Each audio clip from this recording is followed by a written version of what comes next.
Today's show is sponsored by the ABV Barrel Shop. The ABV Barrel Shop is located in the St. Louis metro community of Arnold, Missouri. The ABV Barrel Shop is focused on one thing, single barrels. Best of all, you can try before you buy. Head over to abvbarrelshop.com to sign up for their email and text distribution so you know what they have in stock, what classes are coming up, and who from the industry may be coming in to visit. The ABV Barrel Shop. It's where single barrels live. We are also sponsored by the Bar to Go. The Bar to Go offers traveling minibars that are no bigger than a small purse or toiletry bag. Best of all, they are fully customizable so you can create the perfect piece that is unique for you. If you own your own business, what a fun and unique way to promote what you do. Check them out online at thebartogo.com. That is the number 2 in the Bar to Go. If you have wholesale questions, call my friend Isabel Clark at 504-481-1297. Finally, we are sponsored by the Neely Family Distillery. NFD is a family-owned business that keeps ringing up awards in the spirits world. Head to Sparta, Kentucky to experience the family history, award-winning spirits, and meet the Neely family.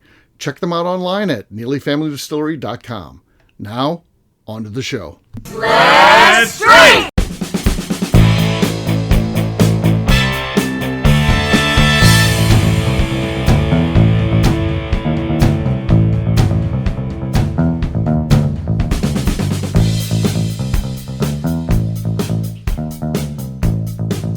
Welcome to the Bourbon Daily, the podcast about everything bourbon delivered to you every day of the week. Today on the show, we discuss visiting Jack Daniel's Distillery. My name is McNew. Please join me in welcoming my co-host, Steve Akeley, along with our special guests, Tim Swyatt, Kathy Cool, and Vaughn Nieters. Hey gang, what's up? Hello. Hey, so yeah, we're going to be talking about visiting Jack Daniel's Distillery today. Apparently, I'm the only one who's officially been there. A couple of people might have wandered around a little bit there, but we'll talk about what it's like to visit and stuff like that, and find out if the group has any desire to go there. That should be fun. We'll get to that after the break. For right now, Von Nieters says there's something he want to talk about. What is that, sir? I do.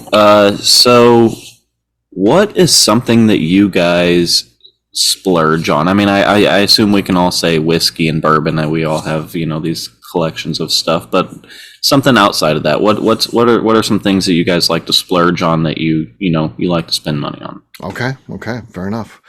I shared one online just this past week. I like to splurge on vintage sweaters. So things that were made in the 50s and the 60s, very different than anything that you can find today.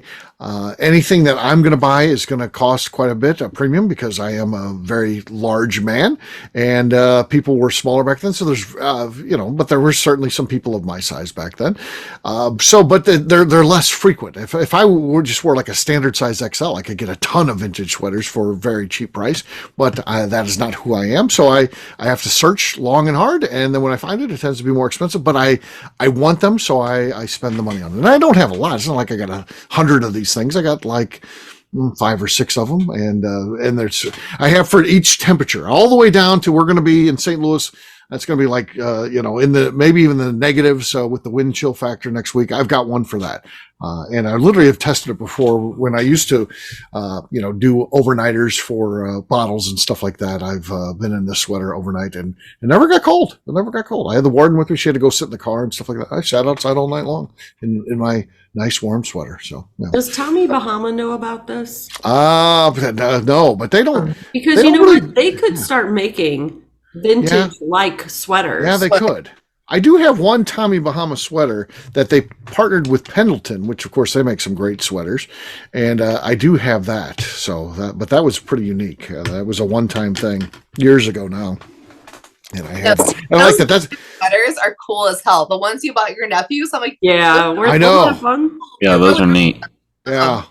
Yeah, and are they always that kind of cream color?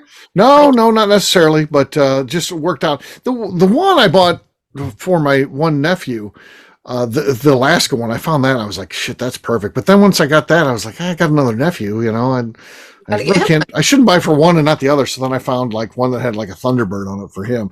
But I want to find another Alaska one for my other nephew. They were all so cool, and they look like they're so well crafted. Like they don't make shit like that anymore. No, they do not. They were so good. Yeah. So I've got some cool ones, but they're all different colors and styles, and a lot of them have. There's one that I have my eye on now, but it's pretty pricey, but I like it. It's got an outdoor scene on it. I may eventually get it. I'll break down it and buy it. The person's had it for sale for a while, so we'll see. We'll see if I end up getting that one, but usually I do. What kind of prices on these things are we talking? Like, how much are they usually? So for my size, or for like if you wanted to get one Von Nieters, just in general, yeah. Give me. You could get into a vintage sweater like that for under $100 easily. So you can get in for $70-$80 because they're old. And it's just like anything. It's for some people that are cleaning out clutter. It's it's a garage sale. They're getting rid of those things. So I mean, that seems like a reasonable price. I mean, I'd pay that. Today for a nice two searches. I'll give up how I do it. Two searches on eBay: Cowichan, Cowichan, Cowichan sweaters, or Mary Maxim. Mary Maxim are ones where they used to get patterns, but again, people in the 50s and 60s are making the stuff. It's an old yarn and all that kind of stuff. So I have some of both. I have Cowichan, which is made by Native Americans, Native Canadians. I don't know what they call their what we would call Native Americans, people that were original to the area. Indigenous. The indigenous people. So the Cowichan is made by typically made by those individuals, and then the Mary Maxim can be made by anybody. Like I said, mostly it's patterns, though they did make some in the stores too. So Mary Maxim could be ones that they sold because they did have stores where they would sell the sweaters. So there's some that were manufactured, and there's some that are made by individuals. So that's kind of Steve, you might check Poshmark if you're not already on Poshmark. On what? Poshmark. Okay, that's a good one. Okay. I don't know. I don't do anything on there. I'll have to check it out. Do a search. It might help. Maybe. It might. Yeah. You never know. Yeah. Yes. All right. What else? That's what I splurge money on. That's just random. Has nothing to do with bourbon or anything. Recently got into uranium glass, and my mom indulges me. She got me a couple pieces for Christmas, and now I want to fill a whole cabinet with uranium glass. Where do you find Uranus glass at? Uranium. So can you show us a piece of Uranus glass? Is that like the slime colored looking glass? I'm very interested in this Uranus glass that you've got. Uranium glass. You can find it at antique shops. There's one near me that actually has quite a bit, and they're about $30 a piece, which isn't insane. It's a nice glass piece. That's not insane. But I want all of them. But I can't go in and buy 10 because that's $300. Like, I got to limit to my favorites, and I'm not used to being like, oh, I only want 3. I want them all. So I've got to myself what I'm buying. Okay, this is good. I feel like McNew and I have answered the question well. Yeah. Well, I got. Are you putting these on display? Are you using these things, or both? Them because they will literally poison you. They're for display only, but you put black lights in your display cabinet, and they look so pretty. They're just very pretty, and I'm into that. My husband's like, you're literally just buying useless bowls. I'm like, yes, because it's pretty. I've inherited a whole collection of Uranus glass. Yeah. So much Uranus glass there. Yeah. Glass in the house. Okay. All right. Tim, how about you? Is there anything that you buy that you indulge yourself with? Yeah, I do. So outside of clearly whiskey, I'm a big fan of spiritual beads. So like jewelry necklaces or bracelets of different stones and stuff like that. So that's one of my little fashion things that kind of makes me me. So I've got a whole host of collection of various different stones and jewelry out of that stuff. So necklaces and bracelets. Like crystals? You like crystals? Well, some of them are crystal based, but yeah. So it's an evolution from the puka shell days. So I was a big puka shell guy. So now it turned into that. Of course. Yes. Yeah. Huh. So do you wear this stuff? Do you wear this stuff? Can we see it? Do you have it on now? Yeah, I don't have anything on now. No, I don't have anything on now. But normally you'll see it with me. Yeah, well, I usually, I wear them pretty much whenever it's the casual side. So when I really let my hair down and show the real me outside of the corporate me, then you'll see me wearing spiritual beads. Okay. All right. I got a whole turquoise. My kids make fun of me. They call them wizard beads. Well, Tim just took his off before the show. I got the ABV Network one. Yeah. There you go. There it I is. still Give you a prefer that network, one yeah. often, actually. Yeah. I like sandwich it in between some other ones sometimes. Yeah, absolutely. All right. All right. KK, how about you? I feel boring now, but I splurge on like trips and experiences. That's fun. No, that's a good That's thing. really a good one. Trips and experiences. Those are Good ones. Oh, okay. Yeah, stuff is stuff. It just fills my small house. And Okay. while I like to have mementos of experiences, I prefer to go places. Go places. Okay. Yeah. Yeah. You get tattoos too, by the way. That's a I do. indulgent thing. So those be getting expensive, and I got to fill up this arm this year. So Yeah. You got to. I mean, of course. You have to. I know it looks. Yeah. It's a necessity. Yeah. Yeah, you have to. Yeah. You got. What can you do? You got to. I mean, Yeah. it looks really 100%. stupid. That's money well spent. Right now, too. I got to. Yeah. No regrets with that stuff. All right. No regrets. Von Nieters, how about None, you? no regrets. No regrets. For me, I'm kind of like KK. When we're on vacation, money it doesn't matter. I like to do all the fun stuff. It doesn't matter what the price is. I like to eat all the good food. I want to go to Right. the good restaurants, and I guess that's another thing too. That kind of, I guess that's also an experience. Like, I will pay good money for a good meal because I want a good meal. Like food is an Right. experience for me. I love good food. I'll pay for it all day long. Yeah, you'll upgrade. You'll get 2 sauces with your nuggets versus 1, even though it's a 50 cents Of charge course. upgrade. If he's Yes, feeling I'm really always spicy, getting that extra yeah, honey he goes with the mustard. sweet and sour sauce. Yeah, Yeah. yeah. So, and for vacation this year, he's planning on go to Festus, so Festus, Missouri. So That's right. That's And we're gonna Vacation Mecca. we're gonna eat at the Cracker Barrel and yes. You might get Yeah. something from the shop at the Cracker Barrel. It's gonna be the good. blue Nice, plate man. special or whatever. Cheer Yeah, wine. yeah. Yeah, well, there you go. There you go. On that note, gang, it is time to drink. What is everyone drinking? Let's start with Steve. All right, Detling. I got Detling here. It's not one of our barrel picks either. So this is a 60. Whoa. It's a 5-year-old from Detling. So one that I Fancy. picked up along the way. Heck yeah. Here we go. Swine on the set. Nice and bassy. I don't know. Could be enough. I got a good feeling about this. I feel like it's going to hold out. We'll see what happens. I'm going to go with Tim next. I'm going with our local celebrities investment whiskey Okay. from Mike All right. Steinkamp. Minor This is celebrity. Yeah. yes, he's a very local celebrity. This is the bourbon whiskey finished in port casks. Okay. I've held on to my lead. I've held on to the lead. All right. Von Nieters. I'm gonna go all out. I'm gonna go Von Nieters next. See if I can hold on through him. I feel good, really good. So we'll see. Well, we are going to be talking about Jack Daniels, and I don't own any, so I have a different Tennessee whiskey. I got some George Dickel 15 single barrel, Okay. also low proof. Okay. Not enough. I've got the lead still. Both of ours are silent. Yeah. Okay. All right. Let's go, KK, because she looks ready. Yeah, since we're talking about splurging on things, I'm gonna have limousine rye. Limousine Although it's rye. not like a limousine that you Oh ride yeah. in. Yeah, that wood's from Northern Ohio. Northern Yeah. Ohio. Yeah. There's The famous harvesting that every Northern day. Ohio limousine wood. Yeah. Okay. No, not enough. I'm hanging on to my lead just barely. Hopefully McNew's going back to the screw top. We'll see what she's got. I have some Larceny 92 proof. Okay. Oh, Yeah, it was pretty. It was a well-defined cork pop. We're going to throw this to Tim. We're going to throw it to Tim. Who wins there, me or McNew? McNew. She Okay. gotcha. We got Wider range of sound. he didn't want to answer that one. As wrong as that is, we have to accept it, folks. I know you're angry about this. You're furious. You probably want to kill Tim if you see him. Don't. Yep. Don't kill Tim. He has made his decision, and we're going to accept it as wrong as it is. And we just got to deal with it. There's things that All aren't very nice. disputes, It's a all less disputes can be than- emailed in.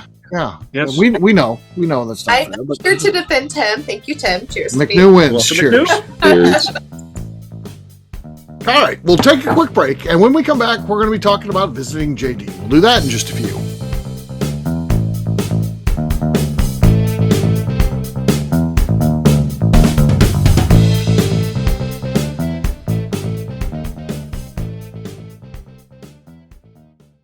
Okay, let's talk about the people that make these shows happen. First up is the Stave and Thief Society. Via their in-person class at Moonshine University in Louisville, Kentucky, the Stave and Thief Society is the place where you, a bourbon enthusiast, can expand your knowledge and emerge an executive bourbon steward. In 2017, I completed my executive bourbon steward certification.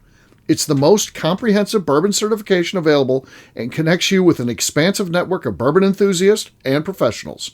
Check out the full listing of in-person and online certifications and join the society today by enrolling at staveandthief.com. Speaking of executive bourbon steward certification, the ABV Barrel Shop in St. Louis, Missouri has developed a unique partnership with the Stave and Thief Society to offer a preparatory class to assist you in getting your executive bourbon steward certification. This prep class costs only $25 and is available to take live or online via Zoom. Graduates of our class receive a coupon code good for 15% off your executive bourbon steward certification held in Louisville, Kentucky.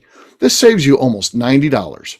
Additionally, you can collaborate with fellow attendees to split travel costs when you go to Louisville.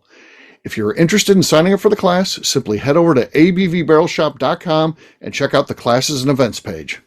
Last but not least, we are sponsored by Neely Family Distillery. Royce Neely is the 11th generation distiller in one of America's oldest distilling families.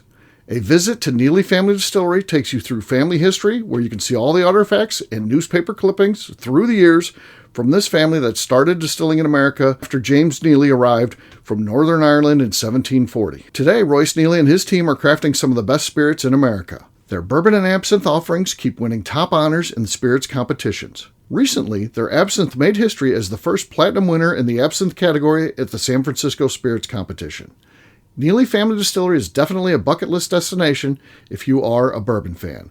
Learn more about their spirit offerings, visiting their facility, and the awards they have collected over at NeelyFamilyDistillery.com.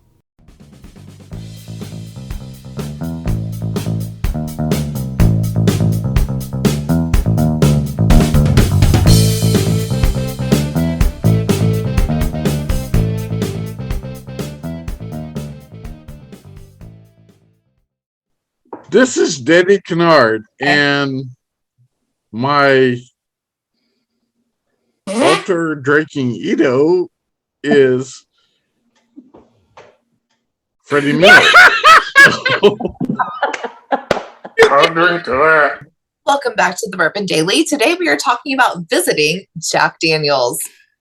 Jack Daniel's. Yes, we are. I visited Jack Daniel's for the first time in probably 1996 or 97, so a long time ago, and liked it. And then I took my family there. That was the first really thing that would lead me on to where we're at today. I mean, because that's when I really got into whiskey, when I started going visiting distilleries.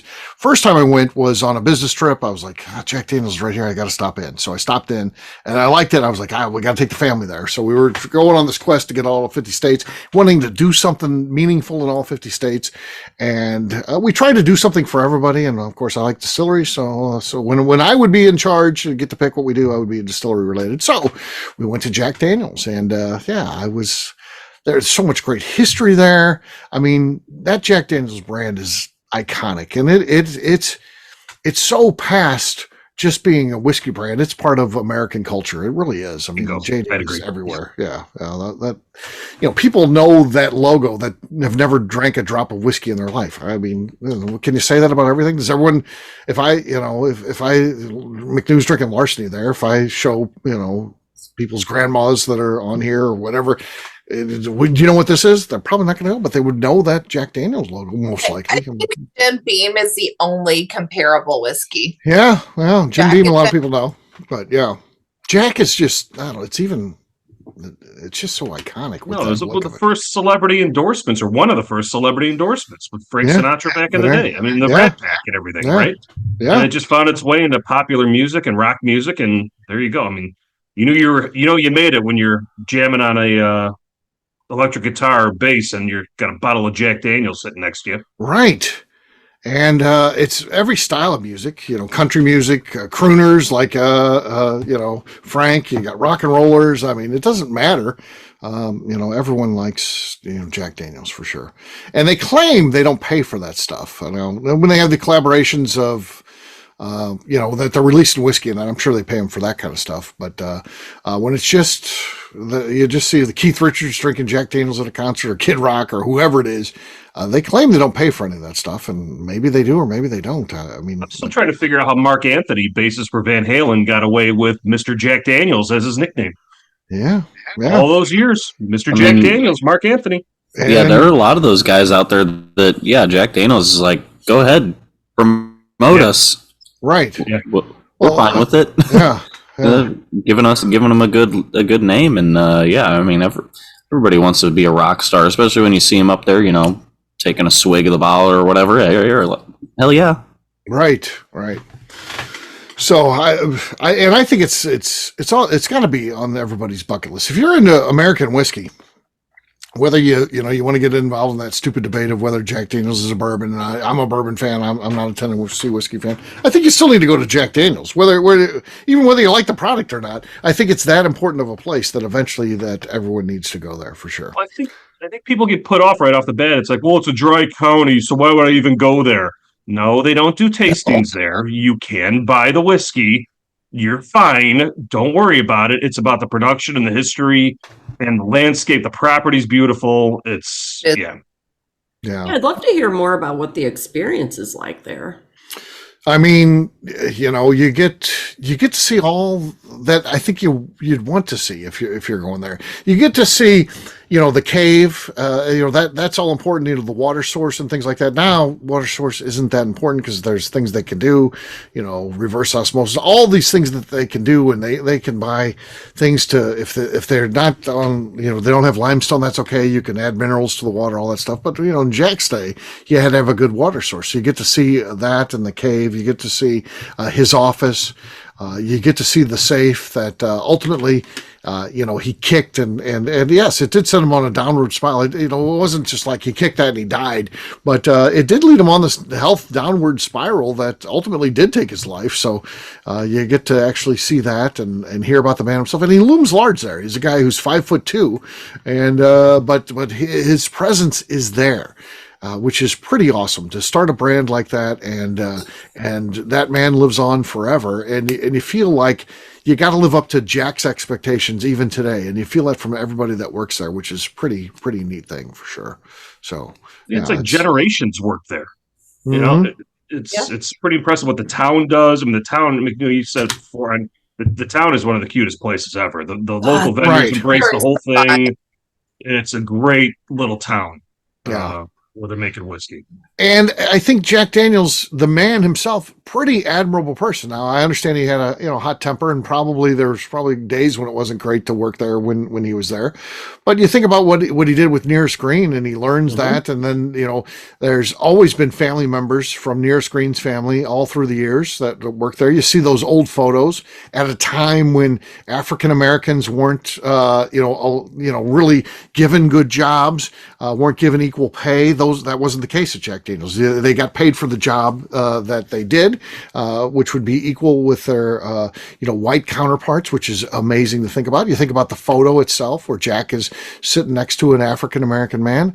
That stuff just didn't happen in those days, and the fact that he did that, pose for a photo, I think says a lot about the man himself, and it's pretty cool to think about what that meant to the individuals of that time, and what that continues to mean to the families today that are involved in that. So they are still family members of Nearest Green that work at the distillery today, which is cool. It's cool to think about.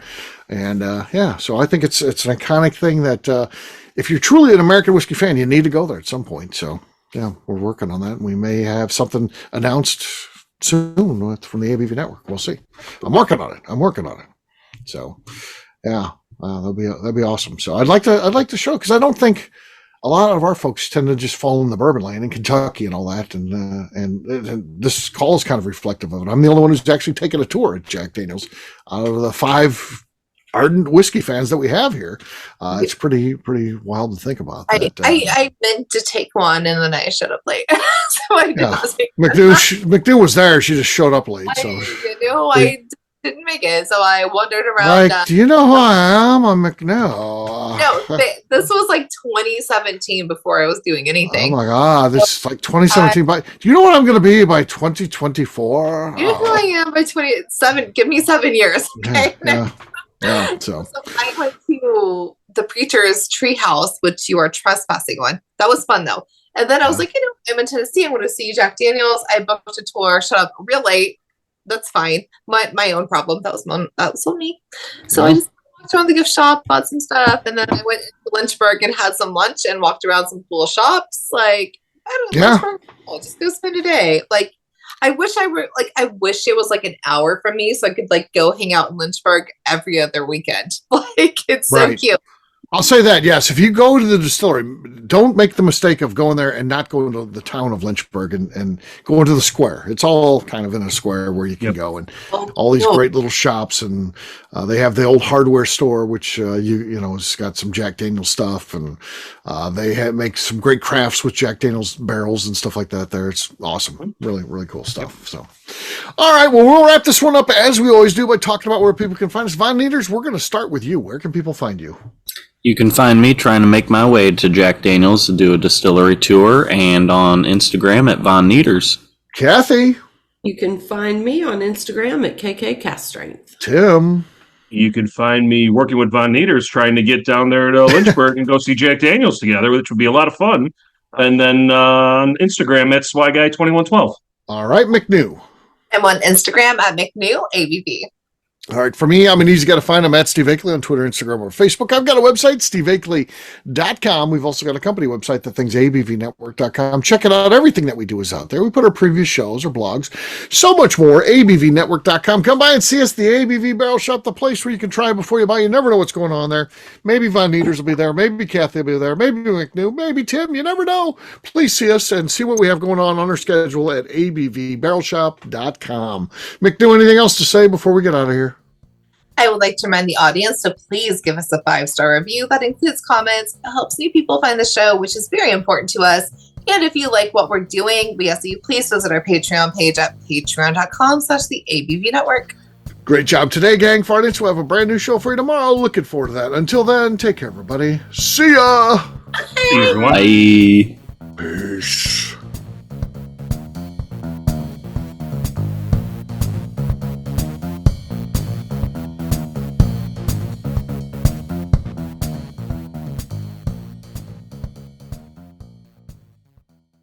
Before we let you go, let's talk about one last thing. The ABV Barrel Shop in the St. Louis community of Arnold, Missouri. The ABV Barrel Shop is focused on a couple of things. First of all, single barrels.